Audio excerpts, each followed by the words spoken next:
حضرت علی رضی اللہ تعالیٰ عنہ نے فرمایا،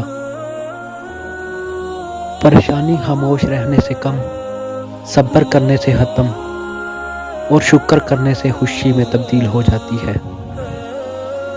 رسول صلی اللہ علیہ وآلہ وسلم نے ارشاد فرمایا، تم میں سے بہترین شخص وہ ہے جس نے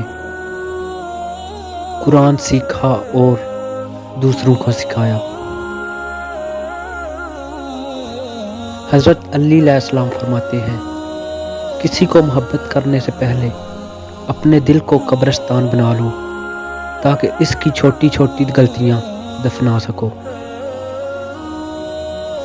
حضرت علی علیہ السلام فرماتے ہیں، دوست کو دولت کی نگاہ سے مت دیکھو، کیونکہ وفا کرنے والے اکثر دوست غریب ہوتے ہیں۔